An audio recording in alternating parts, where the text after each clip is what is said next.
Go Who's and welcome to the 434 defense. My name is Deuce Prince. I'm a Charlottesville, Virginia native, lifelong UVA football fan, and former college offensive lineman. And we are T-minus 17 days from August 29th when the University of Virginia kicks off against North Carolina State. I am so excited. I'm so ready. And if there's anyone that I know for sure is more excited and more ready than I am, it is Noah Vaughn. Noah Vaughn, if you have followed Virginia football for any amount of time in the last couple of years, you have been waiting for the Noah Vaughn year. Noah Vaughn is a running back who has fought injury issues year in and year out. And every single year, it seems like this is going to be the year where he breaks out and has an awesome season. And right around this time of year, or in spring, or in the season even, something has happened injury-wise where it's delayed his ability to fully capitalize on a full healthy season. And I was listening to Des Kitching's comments to the media earlier this afternoon, and Des was talking about how this is the best he's seen Noah in his time in Charlottesville. And man, that is just so encouraging. Because, Virginia's transfer portal at the running back position, their portal performance kind of stole the spotlight with Peyton Lewis, Jaquel Middlebrook, and Solomon Beebe all entering into the Virginia program. And then you have guys like Xavier Brown, who had a very strong beginning of the season last year, and then Zay Davis, who had a strong end to the season last year, and Noah got hurt early. And so, he's kind of the one guy who we're not 100% sure what they look like at full strength in the later part of the season when we're really in that second season where the games truly make a huge difference. And man, to hear that Noah is in a position to capitalize on that this year is so awesome. The UVA running back room, 1 to 6, I don't think RB1 and RB6 in a good way, there's not all that much separation. I don't think there's going to be that much separation in carries either. Why would you put unnecessary tread on a running back if you have 5 other guys that are going to be able to add value on the football field? And so, if Noah Vaughn is able to enter this season healthy and he's able to stay healthy, there's going to be a lot of chances for him to have a really awesome season here. The Virginia running back room, I think, is going to operate a lot like the playoff New York Knicks outside of Jalen Brunson. Bo and Jalen Brunson are obviously going to be the guys that bring the ball up the floor and have the most touches, but one game for the Knicks, it would be a Cat game. Or another game, it would be a Mikal Bridges game or a Josh Hart game. And then out of nowhere, Landry Shamet, Jose Alvarado, Deuce McBride, they'd come off the bench and all of a sudden take over the entire game. And I think the Virginia running back room is going to work very similarly. Obviously, Bo is going to be providing value in the run game as well. The offensive line is going to be doing its part. And then, whoever gets hot in terms of the running backs, I think there's no reason to try and take the ball out of their hands. And you have 6 different guys with different skill sets who you can rely on to add a certain spark. I think there's at least going to be 2 games on this schedule that when we look back on it, it seemed like, man, that was Noah Vaughn game 1 and Noah Vaughn game 2, where he just got in and had the right matchup, the right mindset, the right performance, and it's going to completely dominate the football game. And, Virginia is obviously a smart school. There are a lot of people who've read a lot of Malcolm Gladwell, and a lot of people have read studies about the hot hand fallacy and whether that's a thing or whether it's not. And I will concede that over a long season, hot hands aren't necessarily real. The hot hand thing, it can be a fallacy, but when you're in a 60-minute compressed small sample size environment where you are playing on arbitrary painted grass with rules that we have made up over a century and a half, and you are on the offensive line and you have a guy that has had a great performance and they call their number again, it is going to provide a boost to your performance, but by sheer morale and confidence in knowing that a guy is going to make a play. And so, I think there are going to be a couple of games here where Noah Vaughn just catches fire in a game, and he is the difference maker for the Virginia Cavaliers. We go from the actual painted grass to the virtual grass with the College Football 27 Virginia playbook, which, ladies and gentlemen, is absolutely nasty.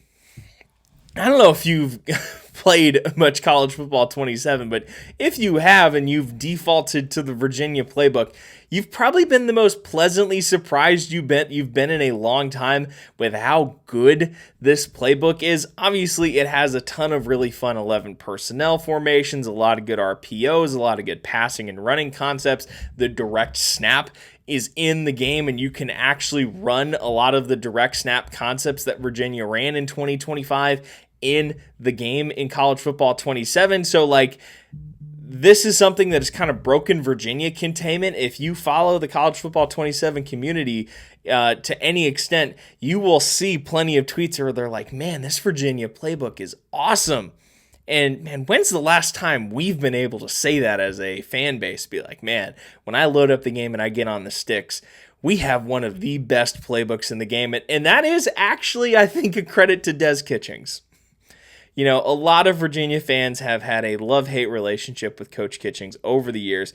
And I just want to say that last year, it made me give Des the benefit of the doubt.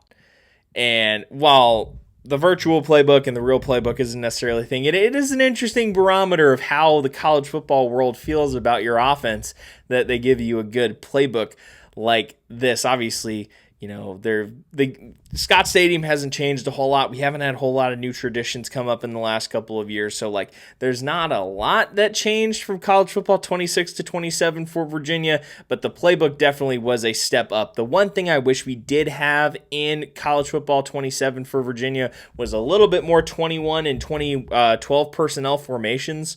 I think we are going to still primarily live in 11, but compared to the rest of the country, our usage of 2 tight end formations and 2 running back formations is going to be a lot higher than the rest of the country. So, I think maybe as the season goes down, they might update our playbook a little bit. Really just depends. They're probably not charting that and making it a perfect 1-to-1 match after the game's already been launched, but I think it is something that I would like to see. I build my own custom playbooks in College Football 27, so this isn't as big of a concern because I already love 21 personnel and use it all the time in the game. But for people who do just want to get home from work and fire up the game and not have to put together a custom call sheet, they should have plenty of good options already put into the game for them by EA. So, speaking of live games and stuff like that, I wanted to ask y'all for some feedback on live shows. So the 4-3 forecast is debuting on August 29th when the University of Virginia faces off against NC State. And what I'm hoping to create is a place where Virginia fans who do not live close enough to make a routine drive over to Charlottesville, or say you're traveling with family, say some dummy in your family scheduled a fall wedding and you can't go to the game, or for any number of reasons, because Virginia is a national fan base, it's a national alumni base. Not everyone can make it to Scott Stadium every single Saturday. So, while we should be focusing on selling out Scott, if you live anywhere in the 434, don't watch this on that Saturday. Please go to Scott Stadium and sell out the stadium, please. If you live anywhere within a 2-hour drive of the stadium, you do not have to watch anything on that day. I implore you, please go to Scott Stadium. But if you're like me and you're in Southern Florida, or if you're a Virginia fan in California or Texas or in Chicago, and Charlottesville is just not a drive you can make that Saturday, I want this to be a place where you can spend part of your game day. Obviously, we're not going to be able to show the live broadcast of the game on stream. However, we will have like the game cast from ESPN on the screen, and we hope to create kind of some tandem commentary for the game, watch the television on like 10 volume, watch us on like 70 volume so you can get what's going on in the game, but you have actually Virginia specific commentary going on while the game is being broadcast. I do want to get some guests on there, so I'd love to hear y'all's suggestions on who would be some good guests to get on there. I'd love to get some recurring guests on the show. Obviously, my brothers, James and John, will be on there at various points. I'd love to get some prior guests like a Eugene Monroe or maybe even a Chris Long who've played at UVA. I'd love to get them on there. I'd love to get Coach Groh on for a quarter, but we all know that a quarter would turn into a full ball game, and Coach Groh would do a hell of a time calling the game, but I cannot schedule any other guests for that 4-3 forecast if we have him on, because it will absolutely dominate the game. But let me know what kind of things you would like to see on there. I'm planning on doing this mostly on YouTube, but also, let's see if we can try and get this going on Instagram or TikTok or Facebook. Wherever is the most convenient for you, we'd love to be there. I'd love to hear any suggestions on kind of what you would like to see out of something like that.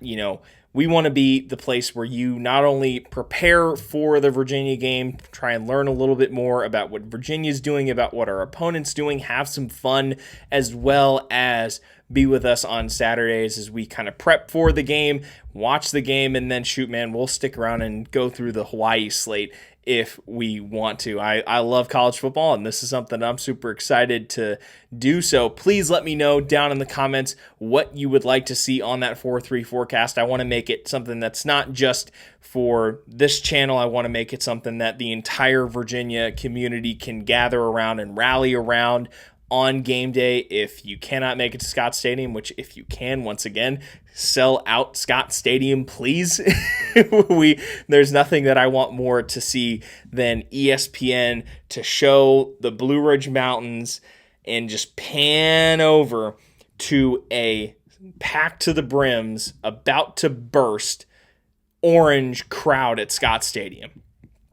I want to see that so bad, but if you're like me, I'd love to see you here on August 29th on the 4-3-4 defense on the 4-3 forecast. But thank you all so much for watching. Kind of a quick hitter episode tonight. We're getting ready for some really awesome game prep stuff for NC State. I can't believe we're like almost 2 weeks away from the game. So we're going to have some film breakdowns of NC State, some film breakdowns of Virginia, some specific content geared towards that game and the rest of the season coming up. So stay tuned. It's going to be an awesome ride here as we get ready for the season. If you've made it this far, it's clear that you love UVA football and appreciate what we do here on the 4-3-4 defense. So please make sure to like, share, and subscribe to the channel. Follow us on all socials.